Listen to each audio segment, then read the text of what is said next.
Hello दोस्तों, trade समाचार में आप सभी का स्वागत है। दोस्तों, मैं बाजार की बात करूं तो पिछले कुछ दिनों में बाजार ने ऐसा सोच लिया है कि आज मैं एक कदम ऊपर लेने वाली हूं और अगले दिन मैं दो कदम वापस पीछे लेकर के नीचे आ जाऊंगी।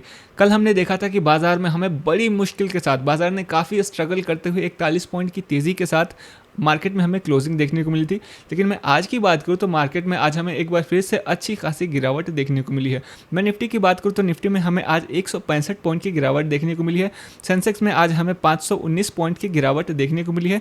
मैं बैंक निफ्टी की बात करूं तो बैंक निफ्टी में आज हमें 274 पॉइंट की गिरावट देखने को मिली है। दोस्तों, अगर आप एक ट्रेडर हैं तो ये वीडियो आपके लिए बहुत इंपॉर्टेंट होने वाली है, क्योंकि इस वीडियो को हम डेली एनालिसिस को थोड़ा कम वेटेज देंगे और आज हम एजुकेशनल पॉइंट पे ज़्यादा बात करने वाले हैं। और अगर आप इन बातों को फॉलो करते हैं तो ये आपकी स्किल को काफ़ी हद तक बेहतर कर सकता है। तो अगर आप चाहें, अगर आप ट्रेडिंग सीख रहे हैं या फिर नए हैं, सीखना चाहते हैं, तो आप इस वीडियो को पूरा देख सकते हैं। बात करें निफ्टी की तो कल हमें निफ्टी में 41 पॉइंट की तेज़ी देखने को मिली थी। और अगर एक ऑप्शन बायर इस तेज़ी में 41 पॉइंट की तेज़ी में एकदम सही जगह पे एंटर करता है और मार्केट उसके फेवर में 41 पॉइंट जाती है, तो यहाँ पे उसका पैसा बिल्कुल भी नहीं बना होगा, क्योंकि प्रीमियम हमें अच्छे खासे मात्रा में कल मेल्ट होते हुए देखने को मिले और मार्केट ऊपर जाने के बावजूद, ऑप्शन बायर के फेवर में जाने के बावजूद हमें प्रीमियम यहाँ पे बढ़ते हुए देखने को नहीं मिल रहे हैं। दोस्तों, मैं निफ्टी 50 के कुछ कंपनी की बात करूँ तो हमने देखा है कि पिछले दिनों मार्केट में निफ्टी 50 के जो कुछ कंपनीज हैं उसके रिजल्ट हमें आते हुए देखने को मिले हैं।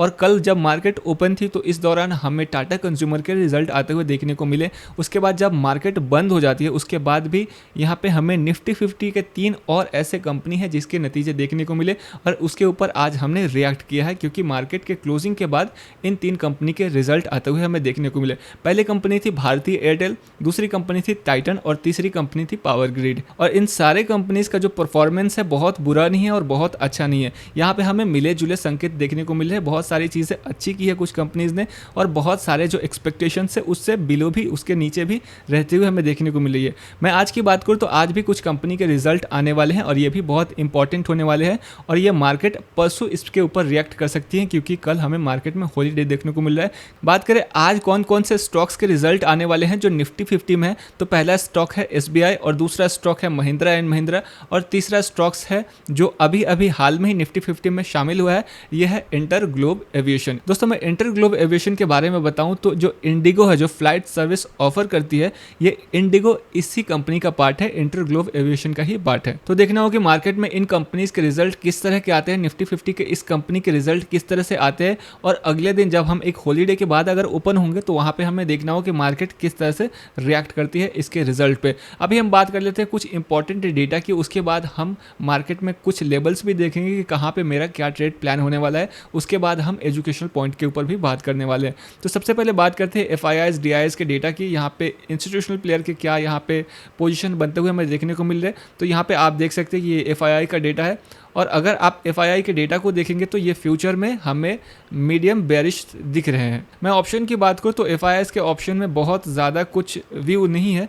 यहाँ पे इनका जो डेटा है इंडेसिसिव दिख रहा है, यहाँ पे बहुत ज़्यादा इनका कुछ व्यू नहीं है। दोस्तों, अगला डाटा हमें दिखता है यहाँ पे प्रो का, ये बहुत इंपॉर्टेंट होता है। ये FII जितना ही मैं इसको वेटेज देता हूँ, क्योंकि प्रो रिटेल ट्रेडर नहीं होते, प्रो में होते हैं जो ब्रोकर होते हैं, जो खुद के लिए ट्रेड करते हैं, ये लोग प्रो में होते हैं। या फिर बैंक हो सकते हैं जो अच्छे खासे मात्रा में बहुत बड़े पैसे से ट्रेड करते हैं, इनके पास भी ट्रेड एग्जीक्यूट करने की जो कैपेसिटी होती है, जो कैपेबिलिटी होती है, बहुत ही फास्ट होती है। ये FII से किसी भी तरह से कम नहीं होते। तो यहाँ पे इनका भी व्यू क्या है ये देखना बहुत इंपॉर्टेंट हो जाता है एज अ रिटेल ट्रेडर। तो मैं इनके पोजीशन की बात करूँ तो यहाँ पे हमें दिखता है कि फ्यूचर में ये भी माइल्ड बेरिश हमें दिख रहा है। ऑप्शन में ये न्यूट्रल ही है, इन्होंने दोनों तरफ काम किया होगा, ये न्यूट्रल हमें दिख रहा है। लेकिन अगर आप मोटा मोटा देखेंगे तो इंडेक्स फ्यूचर में प्रो और FIIs यहाँ पे हमें शॉर्ट दिख रहे हैं। दोस्तों, मैं क्लाइंट की बात करूँ तो यहाँ पे क्लाइंट का भी हमें डेटा देखने को मिलता है। ये क्लाइंट में हम लोग ही होते हैं, रिटेल ट्रेडर होते हैं। और अगर आप क्लाइंट के पोजीशन देखेंगे तो यहाँ पे दिखता है कि क्लाइंट इंडेक्स फ्यूचर में भी बुलिश है और इंडेक्स के ऑप्शन में भी क्लाइंट बुलिश है। और अभी हमने देखा है कि जो प्रो है, FIIs है, उनके जो पोजीशन है वो शॉर्ट साइड के तरफ हमें देखने को मिल रहे हैं और रिटेल ट्रेडर उनके अगेंस्ट में यहाँ पे हमें बुलिश देखने को मिल रहा है। तो यहाँ पे हमारा व्यू होना चाहिए कि मार्केट अगर ऊपर जाता है और अपने रेजिस्टेंस लेवल के आसपास में हिट करता है तो मैं यहाँ से शॉर्ट साइड का ही ट्रेड प्लान करने वाला हूँ। जो कि इंस्टीट्यूशनल प्लेयर है, जो बड़े प्लेयर है, उनके जो पोजीशन है वो हमें शॉर्ट दिख रहे हैं। तो इस वजह से मैं भी रेजिस्टेंस पे सेल करना चाहूँगा। तो ये हमारा व्यू यहाँ से देखने को मिलता है।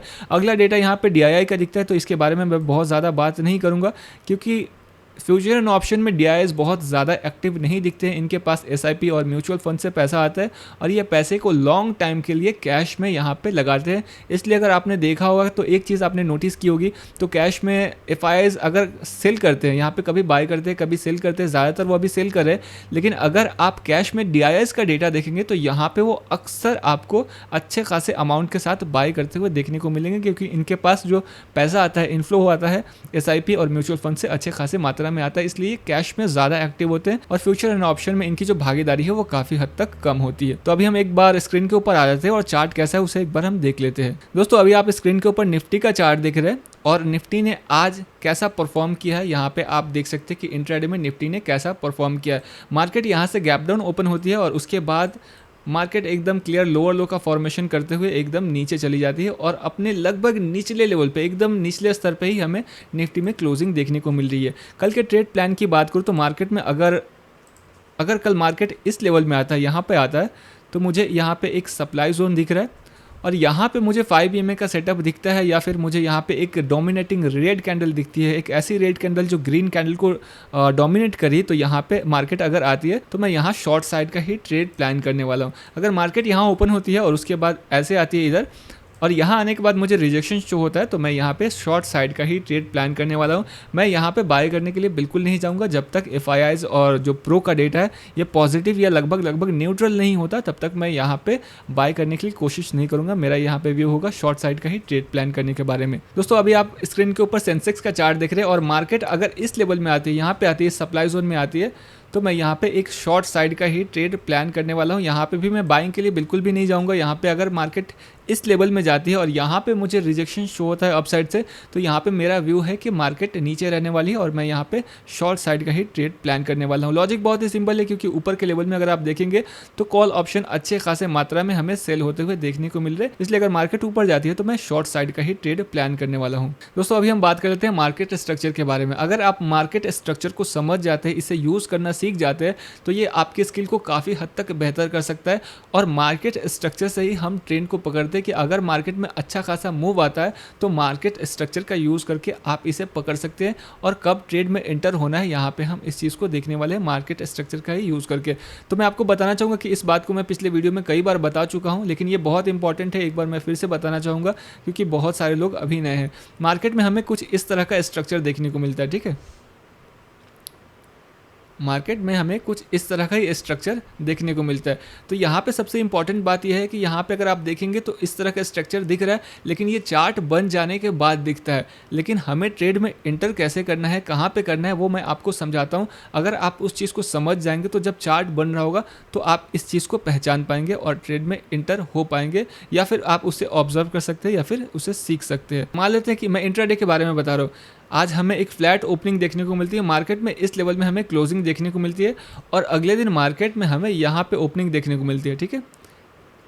यहाँ पे मार्केट ओपन होती है और यहाँ से दो ही कंडीशन है, या तो ऊपर जाएगी या फिर यहाँ से नीचे जाएगी, ये दो ही कंडीशन होंगे ना, तीसरा कोई कंडीशन नहीं होगा। या फिर यहाँ पे अगर थोड़ा बहुत ऊपर नीचे करके साइडवेज रहने वाली है बाजार। तो दोस्तों मान लेते हैं सुबह सुबह मार्केट ओपन होती है, फ्लैट ओपन होने के बाद मार्केट में हमें एक अप साइड का मूव आता हुआ दिखता है और एक बार मार्केट ऊपर जाने के बाद एक पॉइंट से नीचे आती है, यहाँ से हमें एक पुल बैक देखने को मिलता है, करेक्शन देखने को मिलता है और यहाँ से मार्केट एक बार फिर से ऊपर निकलती है, ठीक है।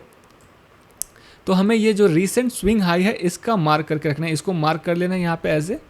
और मार्केट अगर अगली बार कुछ इस तरह से यहाँ पे आती है तो यहाँ पे मेरे लिए एक बहुत ही खूबसूरत सेटअप बनता हुआ दिखता है इस पॉइंट में, जहाँ पे इसने रिसेंट स्विंग हाई को ब्रेक किया है और अगली बार मार्केट यहाँ पे आकर के सपोर्ट लेने की कोशिश कर रही है।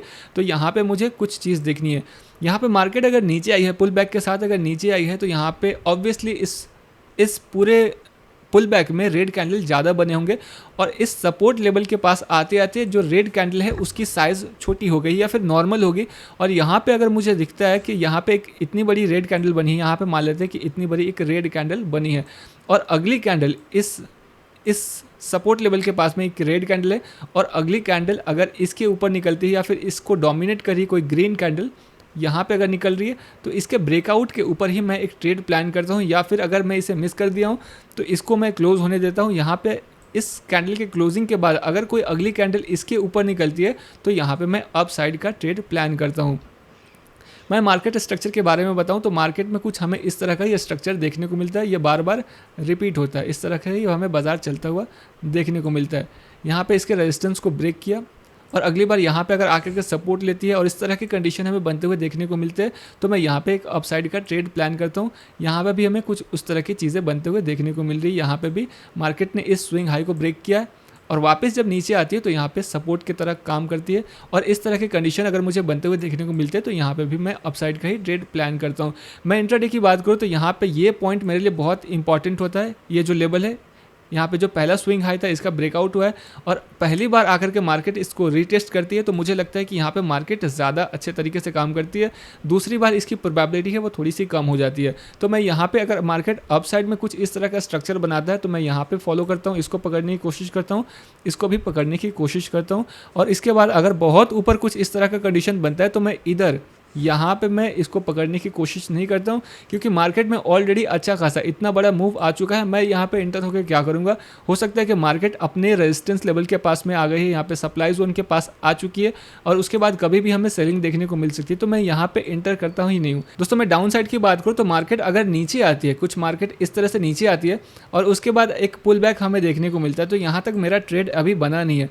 मार्केट नीचे आए, उसके बाद एक पुल बैक लिया ऊपर में, उसके बाद अगर इस सपोर्ट लेवल का जहाँ से पुल बैक लिया है मार्केट ने, अगर मार्केट इसको अगर ब्रेक करती है तो ये मेरे लिए बहुत ही इंपॉर्टेंट लेवल होता है। मैं इसे मार्क कर लेता हूँ और अगली बार मार्केट अगर यहाँ पे आती है और मुझे यहाँ पे एक सेलिंग का सेटअप दिखता है, यहाँ पे ग्रीन कैंडल अगर छोटी बन रही है और इसके बाजू में एक बड़ी रेड कैंडल बन रही है जो डोमिनेट कर रही है इस ग्रीन कैंडल को, तो मैं यहाँ पे एक डाउन साइड का ट्रेड प्लान करता हूँ। ये मेरे लिए बहुत इंपॉर्टेंट लेवल होता है पहली बार, और ये दूसरी बार जब हो रहा होता है तो ये भी मेरे लिए बहुत इंपॉर्टेंट लेवल होता है। हाई प्रोबेबिलिटी होती है कि मार्केट अगर पहली बार इस तरह के स्ट्रक्चर को हिट करता है तो यहाँ पे डाउन साइड के मूव आते हैं, इसकी हाई प्रोबेबिलिटी होती है।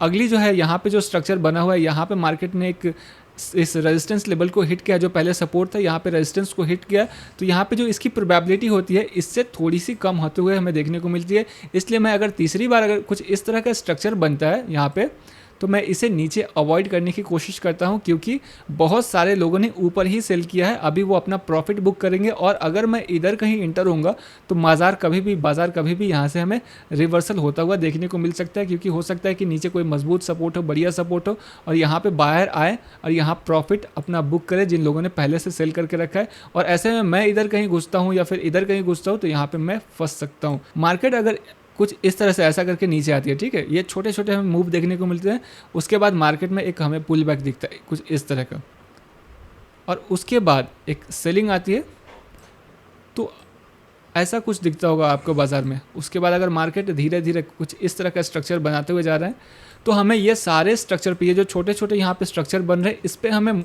कोई एक्ट करना ही नहीं है, मार्केट को वेट करना है, यहाँ पे जाने देते हैं।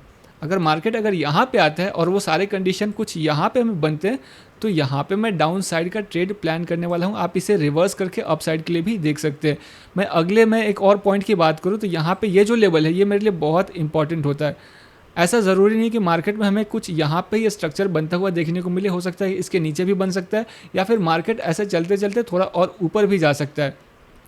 अगर ये सारे कंडीशन अगर ऊपर भी बनते हैं तो मैं यहाँ पे ट्रेड प्लान करने वाला हूँ, और मेरे लिए सबसे इम्पॉर्टेंट है मार्केट इस जोन, यहाँ पे ये जोन और ये जोन, इन दोनों जोन के बीच में आए और मुझे यहाँ पे सेलिंग का सेटअप दिखे तो मैं यहाँ पे डाउन साइड का ट्रेड प्लान करने वाला हूँ। मैं इस लेवल की बात करूँ तो ये लेवल मेरे लिए सिर्फ इतना मायने रखता है कि अगर मार्केट इसके नीचे है तो अभी स्ट्रक्चर चेंज नहीं हुआ, मार्केट यहाँ पे आती है तो हो सकता है यहाँ से भी हमें एक सेलिंग आते हुए देखने को मिल सकती है। लेकिन अगर मार्केट इस लेवल का अगर ब्रेकआउट करती है तो हमें यहाँ पे मार्केट के स्ट्रक्चर में चेंज होता हुआ दिख रहा है, क्योंकि मार्केट में जो पिछला यहाँ पे जो एक स्विंग लो बना हुआ था, यहाँ से स्विंग लो के बाद एक इसने लोअर हाई जो बनाया था यहाँ पे, इसका ब्रेकआउट किया है इस लेवल में। उसके बाद मैं यहाँ पे पूरी तरह से इस ट्रेड प्लान को छोड़ देता हूँ। तो दोस्तों उम्मीद करता हूँ कि ये वीडियो आपको अच्छा लगा हो तो आप हमें लाइक कर सकते हैं, और आगे आप इस तरह के एनालिसिस वीडियो को देखना चाहते हैं, अगर आप ट्रेडिंग सीखना चाहते हैं तो आप हमें सब्सक्राइब कर सकते हैं। मैं आपको यहाँ पे एक और इम्पॉर्टेंट बात बताने वाला हूँ, मैंने एक ऑप्शन बाइंग का कोर्स बनाया है, ये बिल्कुल फ्री है, घबराने की जरूरत नहीं, मैं आपको बाय करने के लिए नहीं बोलूँगा, आप प्ले लिस्ट में जाकर के देख सकते हैं कि मैंने एक ऑप्शन बाइंग का कोर्स बनाया है जो 10 डे का है, 10 दिन का है। तो यहाँ पे मैंने शायद 6 या फिर 7 वीडियो अपलोड किए हैं, आप उसे देख सकते हैं। यहाँ पे बेसिक टू मीडियम लेवल की यहाँ पे हमने बातें की है, और आने वाले दिनों के अंदर में हम काफ़ी एडवांस लेवल की बातें करने वाले हैं, जिसे मैं खुद भी यूज़ करता हूँ। तो अगर आप इसे देखते हैं तो आप काफ़ी हद तक काफ़ी सारी चीज़ें सीख सकते हैं। वीडियो का अंत में एक डिस्क्लेमर के साथ करना चाहूँगा कि मैं सेबी रजिस्टर्ड एनालिस्ट नहीं हूँ। जो भी मैं आपको बातें बता रहा हूँ ये मेरे खुद के ऑब्जर्वेशन है। आप इसे प्लीज़ एजुकेशनल पर्पज़ के तौर पे ही लेंगे, आप इसे टिप के तौर पे नहीं लेंगे। धन्यवाद।